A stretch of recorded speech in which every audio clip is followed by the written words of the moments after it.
Alors les territoires TEPCV, c'est une aventure qui continue pour nous puisqu'on sort déjà de 4 ans de plan climat-énergie territorial qui ont été rallongés sur 2 ans. On a travaillé sur tout ce qui est rénovation énergétique des bâtiments.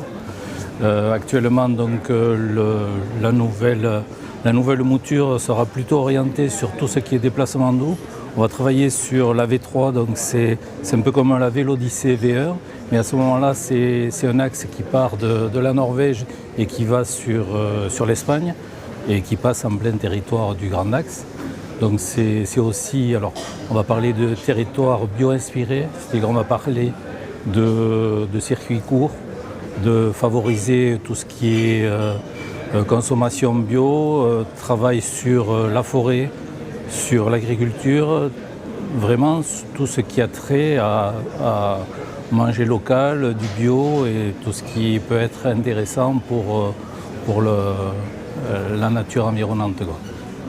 On attendait de voir si oui ou non on allait pouvoir être reçu en tant que candidature. Donc maintenant que c'est fait, les circuits courts, ça va être déjà peut-être voir au niveau de l'agriculture biologique. On s'est aperçu que pour faire du bio, les agriculteurs étaient obligés de payer un label. Le label bio, certains agriculteurs ne le payent pas, mais font du bio d'origine. Donc ça veut dire qu'ils ont un peu la double peine. On leur demande de faire des efforts, mais en même temps, on leur demande de payer. Donc on va essayer déjà au moins de les aider de ce côté-là, qui soient au moins libérés de ces montants-là, parce que c'est toujours de l'administratif, toujours quelque chose, une quote-part à payer. Et donc déjà, au moins, les libérer de ce côté-là. Après, on aurait quand même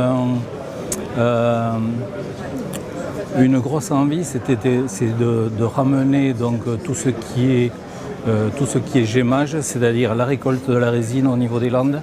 Maintenant, on achète de la résine à l'étranger parce qu'en local, il n'y a pas.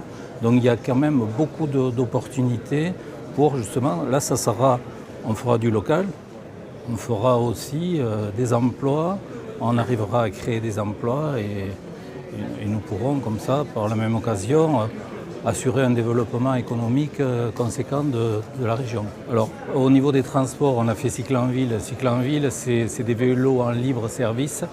Il y a eu la rénovation énergétique. On a fait une 60aine de bâtiments communaux et intercommunaux jusqu'à maintenant. Ce qu'on a fait aussi, c'est au niveau des circuits courts. On est parti sur... alors, on a un service environnement, c'est-à-dire tout ce qui est ramassage ordures ménagères. Donc, on est parti sur la réduction des ordures. On a fait des poules composteuses. On a fait des composteurs en distribution gratuite et libre à la population. On est parti aussi sur le fait que les bennes à ordures ménagères, on utilise de l'huile végétale pure. On arrive à faire tourner nos bennes avec de l'huile, donc un mélange d'huile. Et cette huile, elle est fabriquée grâce à de l'agriculture locale, puisque c'est dans les communes environnantes où on a fait des plantations de graines de tournesol et autres. Et avec ça, donc, on fait écraser cette graine de tournesol. Ça fait du tourteau d'un côté qui est donné aux bêtes, puisqu'on peut nourrir les bêtes. Et en contrepartie, on a de l'huile. Cette huile-là, ça nous a permis de limiter au niveau empreinte carbone une grosse partie, parce que quand même, on a une douzaine de véhicules qui sont équipés comme ça, et ces 12 véhicules utilisent de l'huile locale. Donc grâce à toutes ces actions,